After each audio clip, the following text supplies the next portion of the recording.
Bonjour, bonjour, cher peuple gabonais. Il est présentement 8h14 ici à Blois-Chambord. Je suis votre humble serviteur, le docteur Wilfried Okumba Kamitatou Leni Lanzogo. Nous sommes aujourd'hui le mardi 28 janvier 2025. Ce matin, je me permets de déposer mes valises au cabinet du ministre du Budget et de la Dette, son Excellence Monsieur Charles Mbaye Kam.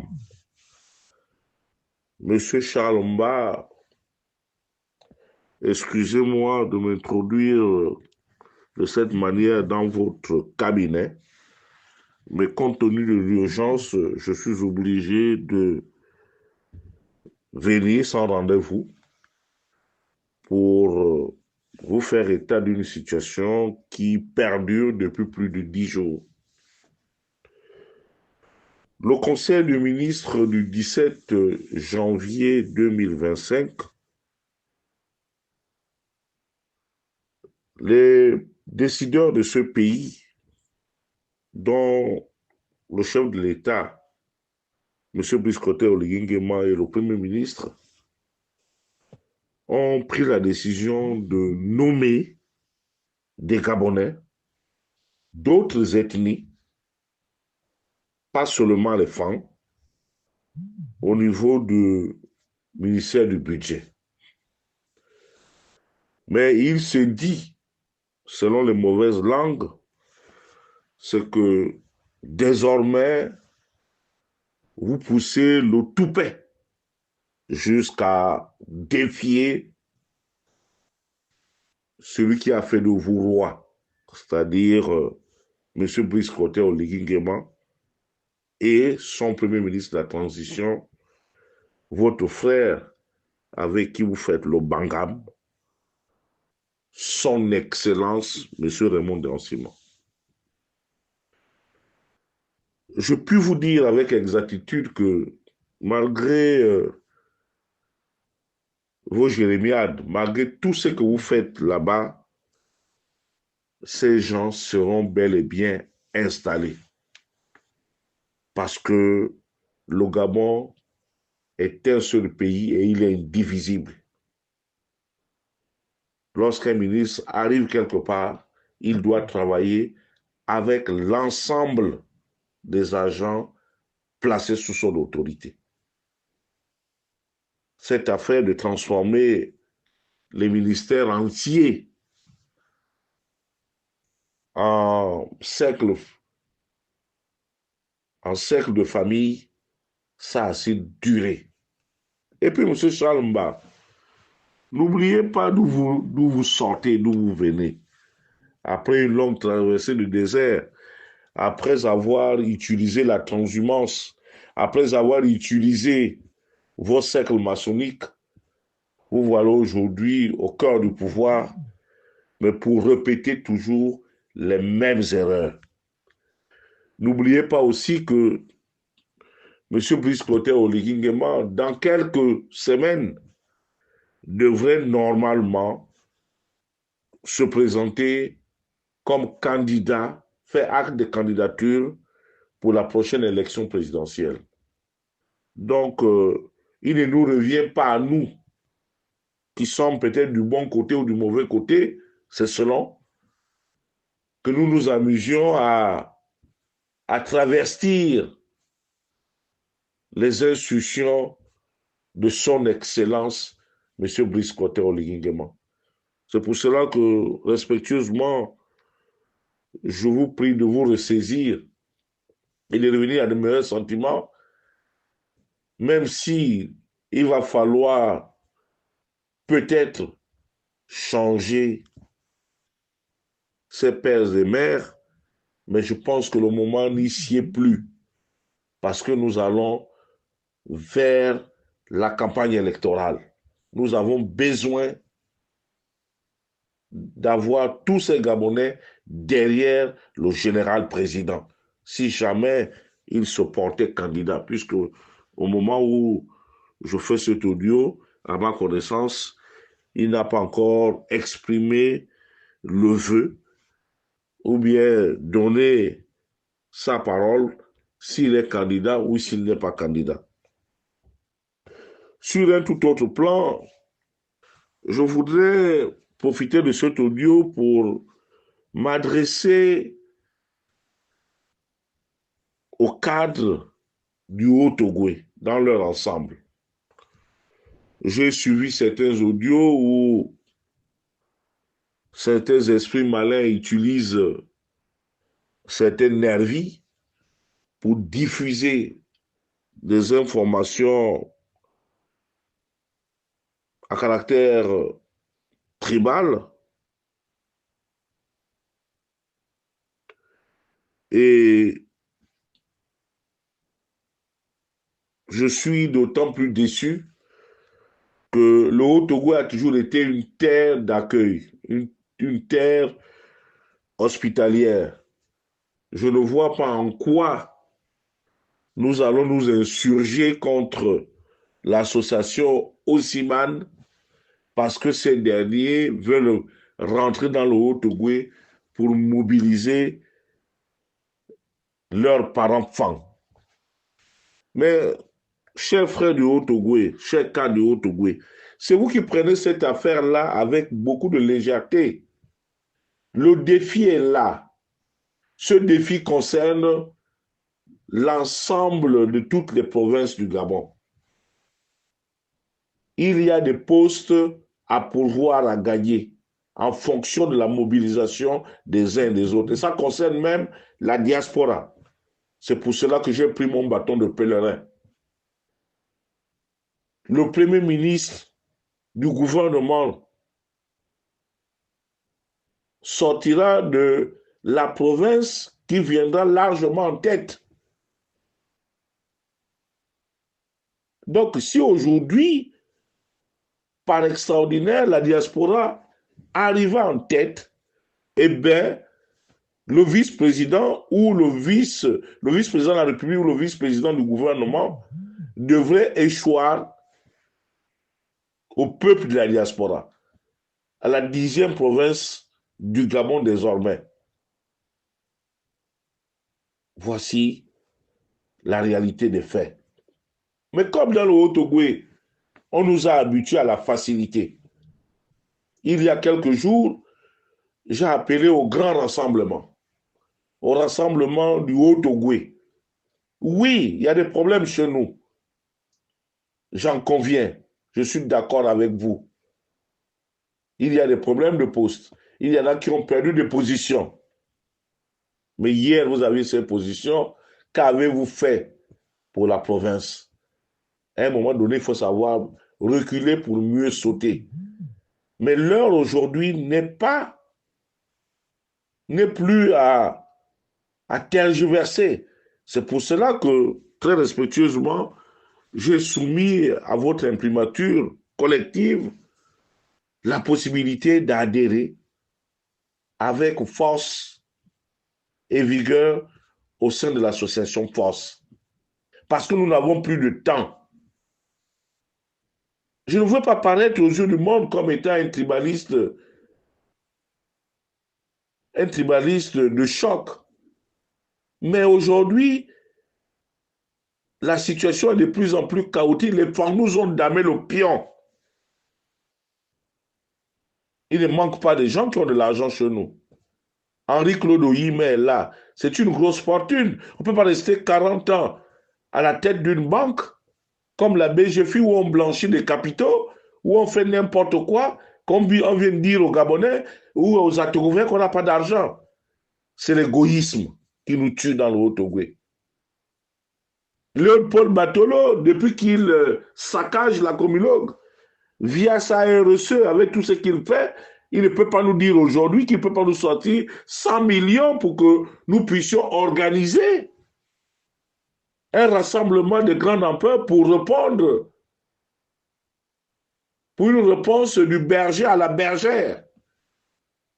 C'est-à-dire que répondre à Osimhen, nous avons tout dans la tête, mais rien dans les bras. Donc, évitons ça. Et puis, arrêtons les critiques sur ceux ou celles qui font des efforts. J'ai vu il y a quelques jours le haut représentant de son Excellence, M. Brice Clotaire Oligui-Nguema, son Excellence Jean-Pierre Oyiba, se rendre sur le terrain des affrontements, de l'affrontement entre les habitants du district de l'Ekabi dans leur ensemble contre un sujet irakien au nom de Mustapha qui, on ne sait d'où il tient sa puissance, a mis à mal ce qui nous relie à la capitale provinciale, c'est-à-dire le pont de Mbouna. J'ai des photos, j'ai des vidéos. Au péril de sa vie, Jean-Pierre s'est rendu, M. Oyiba. Et pourtant, il n'est pas le seul cadre. Mais pourquoi d'autres ne peuvent pas faire cela? Quand il le fait, il veut nous montrer qu'il a quoi? Nous, on n'en veut plus. On passe le temps à insulter ce dernier. Est-ce que c'est bien comme ça? Il y a quelques jours là, j'ai vu une mobilisation grandeur nature, organisée par Madame Justine Judith Lekogo. Au deuxième arrondissement, il y avait à peu près 1500 ou 2000 marcheurs du deuxième arrondissement de Franceville. Aujourd'hui, Madame Lekogo est devenue la personne à abattre. Mettons de côté nos égaux. Il y a des valeurs chez nous. Conjuguons ensemble pour faire d'abord triompher Brice. Le problème ici aujourd'hui, c'est que vous qui voulez conserver vos postes là, vous qui voulez, ou bien ceux-là qui veulent, qui aspirent à avoir des postes, puisqu'aujourd'hui dans le Haut-Togo, on ne peut plus vivre sans poste. Malheureusement, les mauvaises habitudes ont la peau dure. Feu le grand maître nous a habitués à la facilité, au fonctionnariat. Voilà les conséquences aujourd'hui. Il y a trop d'intolérance dans le Haut-Togo. Il va falloir changer. C'est pour cela que j'incite les frères du Septentrion qui ont la responsabilité de la structure aux imams de se déployer là où ils veulent. C'est des Gabonais. Et les femmes sont partout. Désormais, il y a même les femmes du Haut-Togo. Puisque nous autres là, nous avons eu les enfants avec les femmes. Et les femmes ne nous ont pas empêchés d'aller dans le Wellington avec force, mobiliser les bilobes, les ressortissants du Haut-Togo. Chez nous, c'est l'égoïsme. Comme cette structure-là, c'est une émanation d'un groupe de cadres, les gens veulent toujours avoir la paternité de tout. Mais à un moment donné, il faut savoir aussi passer le flambeau, chers aînés. La politique, c'est une question de génération. Je profite encore de cette tribune pour dire que, chers frères de la diaspora, nous avons aujourd'hui, nous avons eu la chance hier, et j'ai pris part, j'ai assisté à un séminaire organisé par son Excellence, Madame l'ambassadeur haut représentant du Gabon en France, Madame Douménini, et comme conférencier, il avait le professeur Télésphore Obiang, qui est un brillant orateur, et nous avons eu la chance aussi d'avoir dans cette salle-là le ministre des Affaires étrangères en charge de la diaspora. Bon, nous l'avons eu comment? Tout simplement parce que Air France, avec ses caprices, il est parti de Libreville vers 3 heures du matin, donc le temps de faire des correspondances et autres et tout, ben, coincé à l'hôtel, il s'est invité au séminaire. Et c'est la première fois que nous échangeons avec lui qui, euh, dans un cadre qui n'était pas propice à une discussion entre lui et nous, puisque c'est le ministre en charge de la diaspora.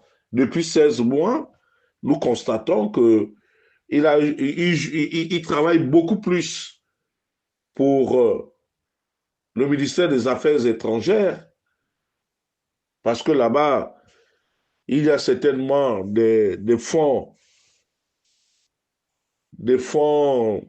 comment on appelle ça, des frais d'émission, euh, des frais d'émission assez élevés. Et malheureusement, la diaspora est considérée comme, nos diasporas est considérée aujourd'hui comme une association des personnes belliqueuses, alors que c'est vraiment faux. Donc, chers frères de la diaspora, moi je pense que il est important pour nous d'essayer de renverser la tendance. Et puis, mes chers frères, mes chers enfants, parce que j'ai aussi des enfants étudiants, j'ai des enfants qui ont 18 ans, qui ont plus de 18 ans. Sachez aussi que le Gabon vous alloue une bourse.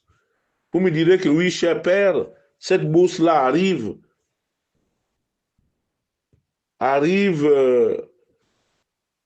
à pas de tortue, mais vaut mieux tard que jamais.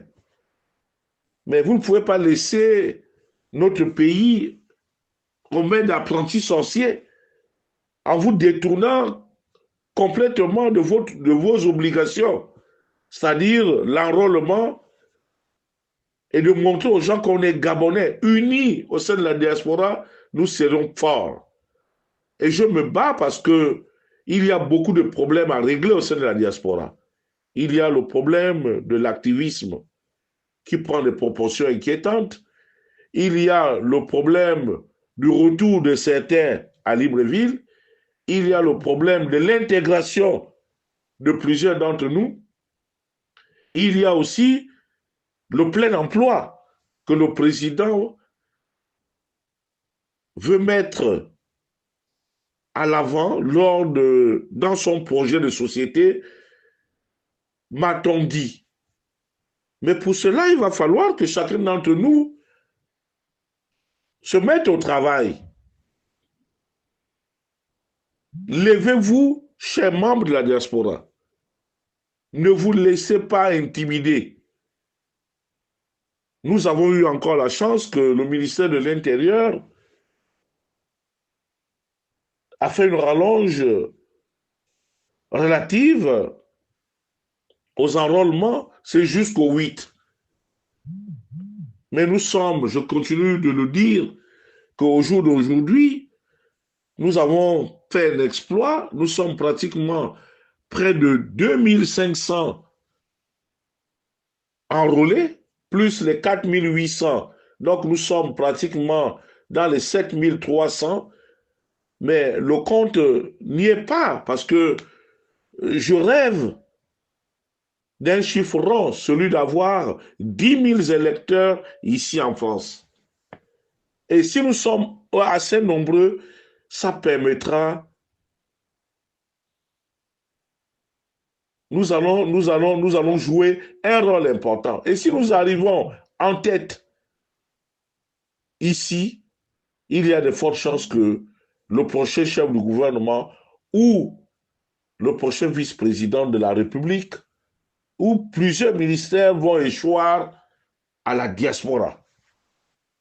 Donc, ne soyons pas jaloux ou bien n'ayons pas de la mélancolie parce que certains de nos pères qui étaient ici avec nous dans la lutte sont partis et nous ont oubliés. Ça fait partie du parcours de l'être humain. il y a des bons, il y a des mauvais. Donc, chers frères de la diaspora gabonaise installée en France, nous devons nous mobiliser. Les habitants de Montargis, Soupe, Orléans, comment on appelle ça, Amboise, Beaugency, Mer, Blois-Chambord, Vendôme, Jouer les Tours, Lomant, Poitiers, Angers, il y a de fortes chances que ce dimanche, une équipe d'enrôleurs, d'agents enrôleurs, va s'installer à Tours du samedi au dimanche pour permettre aux uns et aux autres de venir justifier, permettez-moi du terme, son appartenance au Gabon, de venir s'inscrire. C'est très important, chers compatriotes. Donc, d'ici là, je reviendrai, mais il faut une mobilisation. Nous sommes pratiquement 7000 et quelques inscrits. Pour moi, je trouve que nous n'avons pas encore atteint le chiffre rond, celui de 10 000 électeurs. Donc, essayez de vous lever. Pour ceux qui ont mon numéro de téléphone, appelez-moi. Allez-y à l'ambassade, tout est encore ouvert. Tout est encore ouvert. Mettons nos égos de côté. Mettons nos égos de côté. Nous sommes d'abord un seul peuple et indivisible. J'ai un défi personnel, oui, avec ma belle famille, avec mes beaux-frères femmes. J'ai dit que cette année, je ne dois pas perdre dans le Haut-Ogooué. Je dois remporter la palme d'or, comme je l'ai eu lors de la tournée républicaine. C'est pour cela que j'incite les bilans dans leur ensemble à faire de l'enrôlement notre affaire, de se battre, de se mobiliser. Parce que les récompenses dépendront de la mobilisation de chacun d'entre nous. C'était Wilfried Okumba Kamitatou Leni Landjogo depuis Blois-Chambord. Je vous remercie.